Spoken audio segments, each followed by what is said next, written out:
Hello students, in this video we are going to see the general characteristics of radioactive decay. In that, the radioactive parent nucleus on emission of radiation loses its identity and gets converted into daughter nucleus. So we can say that the parent decay into daughter, and this phenomena is called radioactivity decay. Let me see the general characteristics based on this. First, loss of mass. In that, in radioactive decay, the mass of parent nucleus is usually greater than that of the daughter nucleus.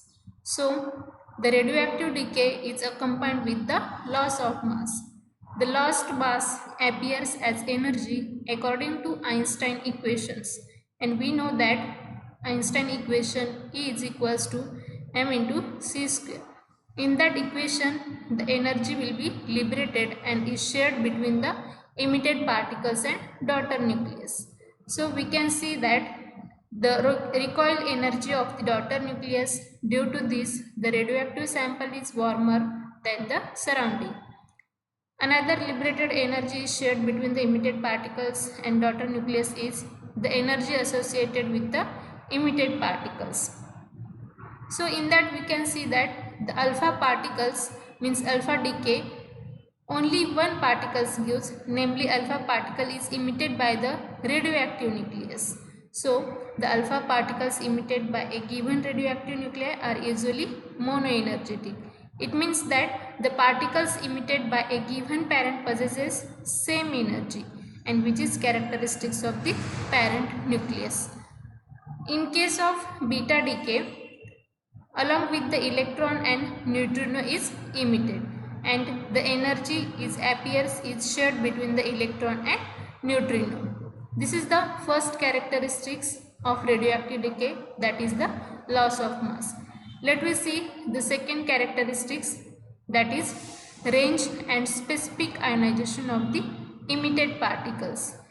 The range of alpha and beta particles, alpha, beta, gamma rays, it will be represented as in the order of R gamma is strictly greater than R beta is greater than R alpha.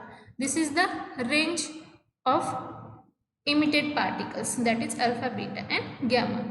In that condition, the emitted particles lose their energies through the ionization of the molecules of the medium. For example, if we consider as the alpha particles travels through air and it collides with the molecules of a constituent gases of the air. So in that case, the collision, the energy is transferred, and transferred energy is usually sufficient to ionize the molecule. Let me see the example of ionization of molecules is oxygen and nitrogen. The ionization of oxygen is O2 gives O2 plus plus electron, and ionization of nitrogen is N2 gives N2 plus plus electron.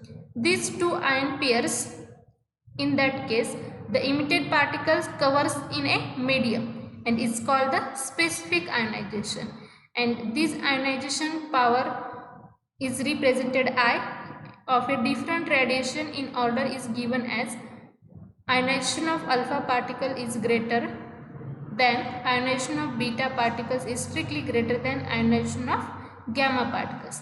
This is the specific ionization of the radiation.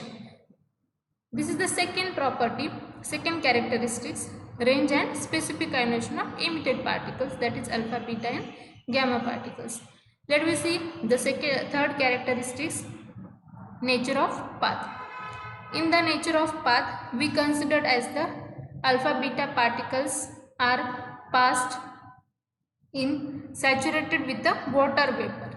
So in that case, the alpha particles being helium nuclei are comparatively more massive as compared to beta particles, and that in that case that these alpha and beta particles traveling through the air, if we consider first the alpha particles travel through the air in a straight line path, and if we and it is a massive, so on collision with the gas molecules the particles are not scattered, And if we considered as the beta particles travels through the air, in that case the path of the beta particles in air is zigzag. Means this is because the beta particles being light and radially undergo scattering on collision with the gas molecules. So if we considered the scientist C.T.R. Wilson shows that the first photographs of these path beta particles and alpha particles, and this path shows that the paths of the alpha particles are short in length and it is a straight in line, also their lengths are almost equal. Secondly, the path of beta particles are much thinner as compared to those of the alpha particles and are the zigzag and long. Beta particles are a beta particles length is a long and alpha particles length is a small. In the beta particles path and gamma rays are rarely visible because their weak ionizing power.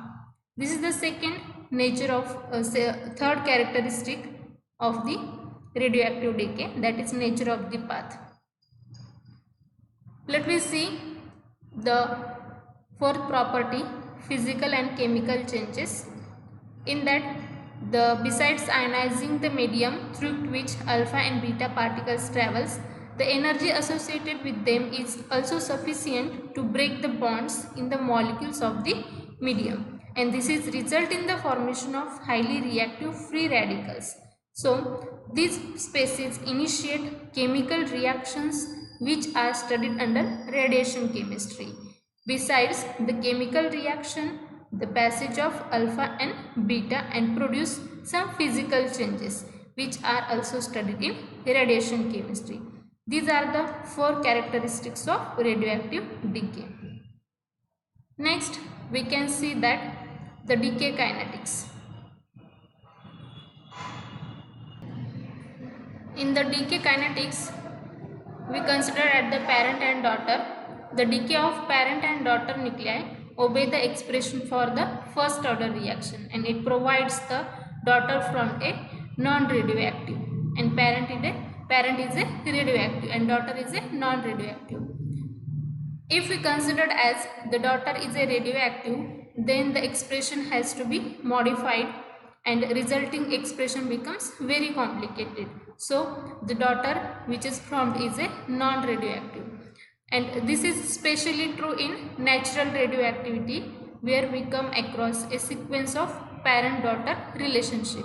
So this is the series so formed, it's called the radioactive series. Let me see the mathematical equations for this decay process. We considered the case first. In the case first, we see the stable daughter. In that, the rate of disintegration of radioactive element considered as a element X, and this radioactive element in disintegration we get into the another element, that is Y, at any instant time t, and it is directly proportional to the number of X atom n present at the instant t. Here it is assumed that daughter Y is a stable. We see this mathematical expression. This is X radioactive element, and this radioactive element disintegration we get the another element Y at any instant t, and this X is directly proportional to the number of X atom, that is n, present at that instant. Here we see that this parent element is unstable and radioactive, and daughter element is stable and non-radioactive, and these expression for the first order reaction. Parent and daughter gives the first order reaction. Therefore we get minus dn divided by dt is directly proportional to n.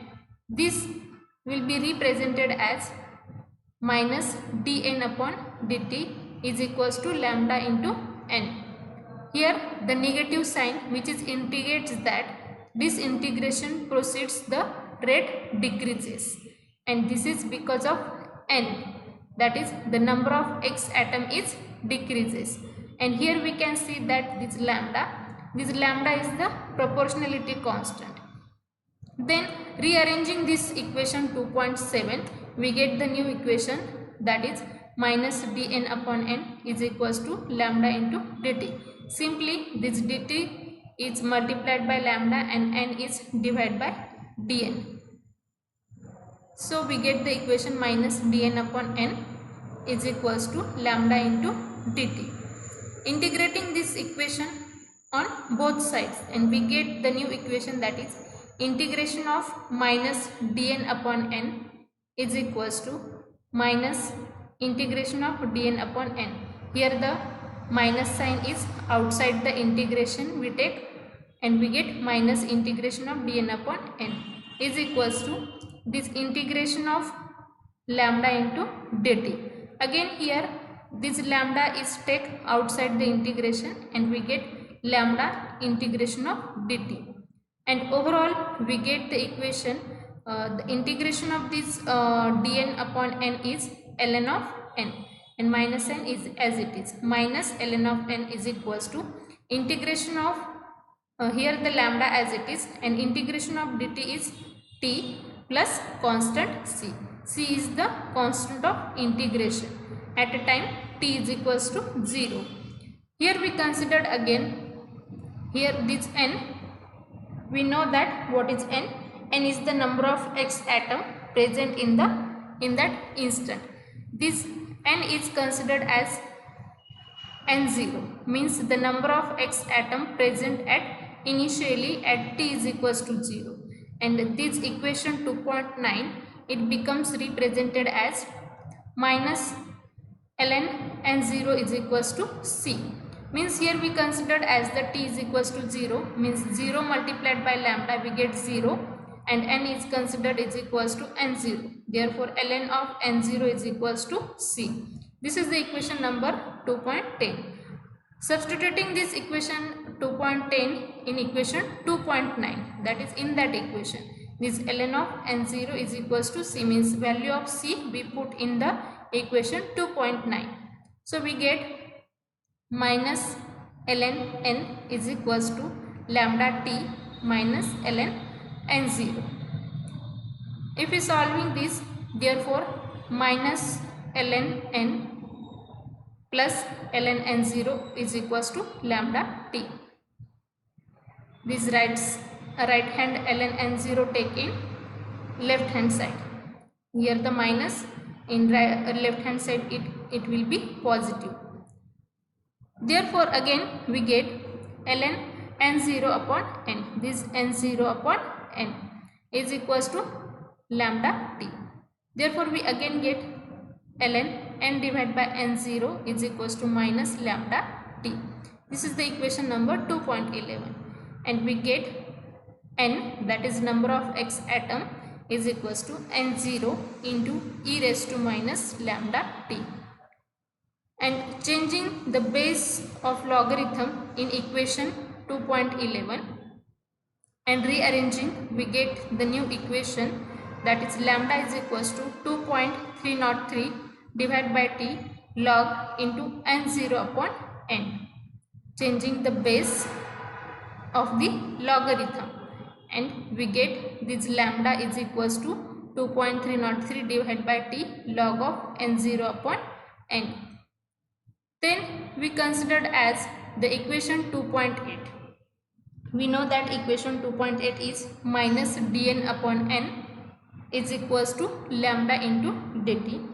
By using this equation, it can be used to define the lambda.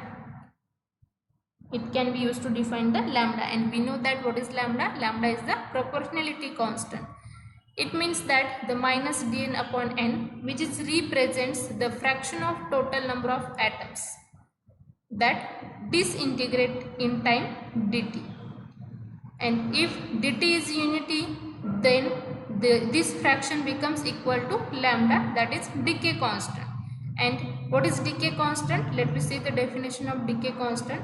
The decay constant is the fraction of total number of atom that disintegrate in unit time, and the lambda has units of reciprocal of time. What is decay constant? The decay constant is the fraction of total number of atoms that disintegrate in unit time, and this lambda has the units of reciprocal of time. Also, unlike velocity constant of first order reaction, and the lambda is independent of temperature. This is the decay kinetics. Let me see the characteristics of this decay equation. This characteristic which is based on the activity. Let me see this characteristics of decay equation. The effect of radiation, such as extent of ionization of air or darkening of the photographic plate, is directly proportional to n lambda, and the effect is expressed in terms of activity. So therefore A is equals to activity and is directly proportional to lambda into n.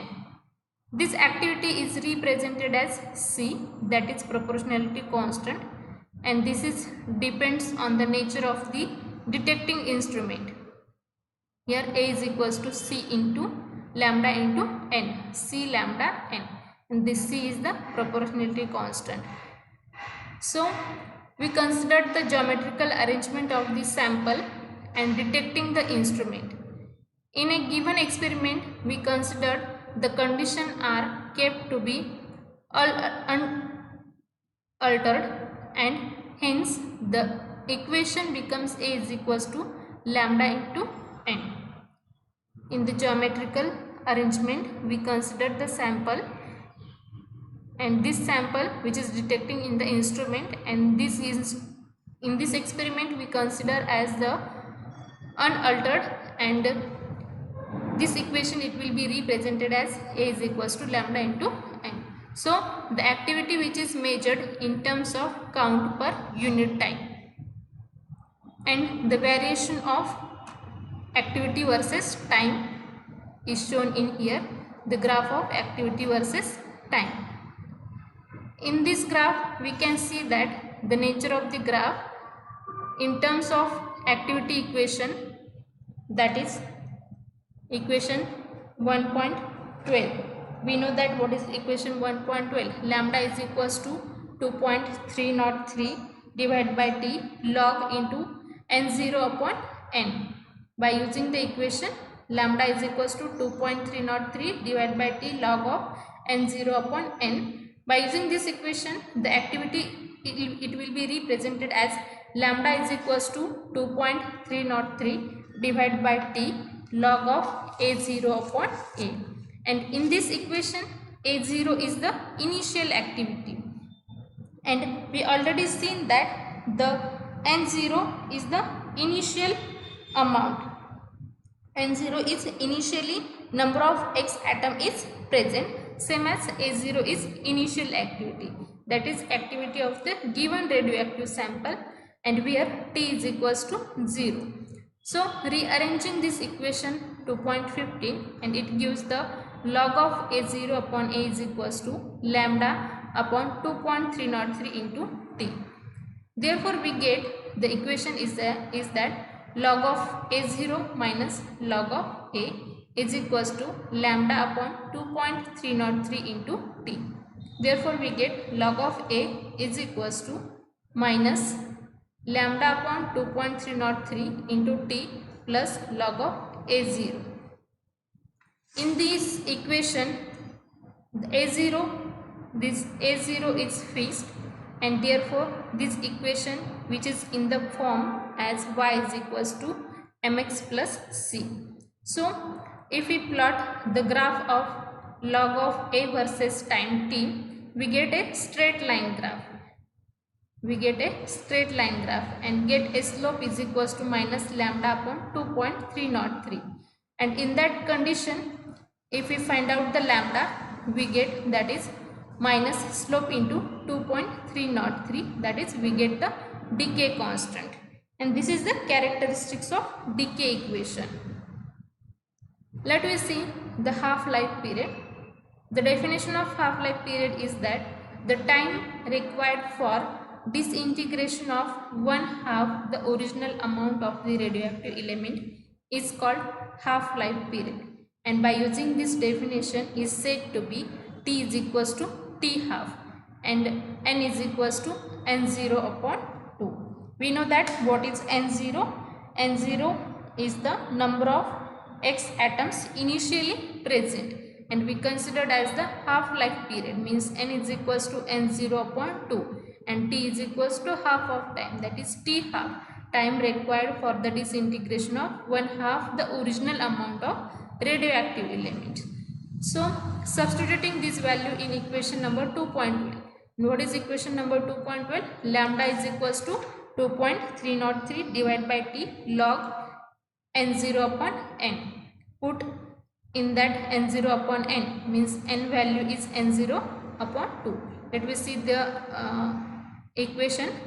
We get new equation, that is lambda is equals to 2.303 and put t is equals to t half, means here t half log n0 as it is and n is equals to n0 upon 2. Put n is equals to n0 upon 2, means we get log of n0 upon n0 upon 2. If we solving this equation, we get the half-life period, that is t half is equals to 2.303 divided by lambda log of 2. Here n0 and n0 get cancelled and get log of 2. The value of log 2 is 0.3010 and we get the t half is equals to 2.303 into 0.3010 divided by lambda. Overall this multiplication we get 0.693 divided by lambda and this is the t half. T half is equals to 0.693 divided by lambda. This equation t half is equals to 0.693 divided by lambda, it indicates that the decay constant of element and its half-life is inversely proportional to related. These are inversely related, means larger of the half-life period, smaller is the decay constant of the element and relatively more stable. If we consider the lambda is higher, then larger is the rate of disintegration and more active the radioactive element. Okay, this is the half-life period of decay kinetics. Let me see the here given as the table. In that table given the half-life period of some radioactive elements. The elements are given as uranium-238. Its half-life period is 4.51 into 10 raised to 9 years and it emits the alpha radiation. Another element is thorium-232. Its half-life period is 1.39 into 10 raised to 10 years and it emits alpha particles. Next element radium-226. Its half-life is 1.62 into 10 raised to 3 years and it emits alpha radiation. Next polonium-218. Its half-life is only 3.05 minutes and it emits the both alpha and beta radiation. Next is radon-222. Its half-life is 2.82 days and it emits the alpha radiation. This is the half-life period of radioactive elements.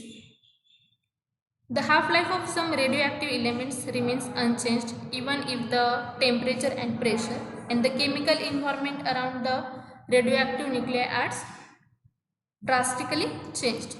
If we consider the another important characteristics of radioactive isotopes and its average life, we cannot say that when the particular radioactive atom would disintegrate, means it may disintegrate at the very next moment or may not disintegrate over a couple of years. Hence it is the need to define the average life, means tau of radioactive elements. And let me see the what is tau. It is defined as the reciprocal of the decay constant of the radioactive elements. It means tau is equals to 1 divided by lambda, reciprocal of decay constant of the radioactive elements. This tau has the unit of time. Unit of tau is time. And the half-life period and average life of radioactive elements are related as tau is equals to 1.443 t half. Half-life period, that is t half, and average life of radioactive elements are related as tau is equals to 1.443 T half. This is the first case, that is we considered as the stable daughter. Not a, in that stable daughter they are from the non-radioactive. Second, we considered the another case, that is case of unstable daughter. Case of unstable daughter, it means that daughter is a radioactive. Parent and daughter both are radioactive. X disintegrate gives Y. Here the parent, X is the parent, Y is the daughter. Both are unstable and both are radioactive. In this case, we can see that the daughter is unstable and it grows at the same rate at which the parent disintegrates. Parents disintegrate same the rate as Y disintegrates. Means the growth of the daughter continues till the parent decay completely. Let me consider here the N10 is equals to number of atoms of parent initially present. What is N1,0 is number of atoms are present, initially present. Parent are initially present. Second, if we consider activity 10, that is initial activity of parent. N10 is initial number of atoms. We considered N1 is equals to number of atoms of parent at a time t. N2 is equals to number of atom of daughter at any time t. Lambda 1 is equals to disintegration constant of parent. Therefore, we get the rate of disintegration of parent is minus dN1 upon dt, and the rate of disintegration formation of daughter is dN2 upon dt. This is the rate of disintegration of parent, that is minus dN1 upon dt, and rate of formation of daughter is dN2 upon dt. Means the rate of X parent is decreases and rate of daughter, that is Y, is increases. This minus sign is represented decreases the rate of parent element. Since the daughter grows at the same rate at which the parent disintegrates, and we can write minus dN1 upon dt is equals to dN2 upon dt is equals to lambda 1 into N1. So we get the N1 is equals to N10 into e raised to minus lambda 1 into t, or this equation is represented in the activity form as A1 is equals to A10 into e raised to minus lambda 1 into t. Therefore, the number of daughter atoms, that is N2. This is the number of atoms of the parent, and if we consider the daughter atoms N2, those are present at the same time t, and it is given as N2 is equals to N10 minus N1. We know that what is N1? N1 is equals to N10 into e raised to minus lambda 1 into t. If we put this N1 is equals to this value in the equation of number of daughter atoms of N2, so we get N2 is equals to N10 minus N10 into e raised to minus lambda 1 into t by using the equation 2.21. Therefore, N2 is equals to N10. This is a common and take a outside in bracket, and remaining in the bracket is 1 minus e raised to minus lambda 1 into t. This in the activity form it will be represented as A2 is equals to A10 in bracket 1 minus e raised to minus lambda 1 into t. So by using the equation 2.22, activity equation 2.22 and activity equation 2.24, by using these two equations, the decay of parent and growth of daughter can be represented as, in here, the decay and growth of parent and daughter. Here we can say that on the x-axis time and y-axis activity, this will be represented as growth of daughter, and this curve is represented as decay of parent, growth of daughter, and this curve is decay of parent. Means in the natural radioactivity this situation is arises, and daughter is in this case is usually radioactive and decay with its characteristics half-life, which differs largely from the half-life of the parent, and since both parent and daughter are radioactive, here parent and daughter both are radioactive and decay with the different half-lives, and the possibility of establishment of equilibrium arises. So by using this equation no longer applies and has to be modified. This is the second case of the decay kinetics. Okay, let me stop here. In the next topic we see the next lecture. Thank you.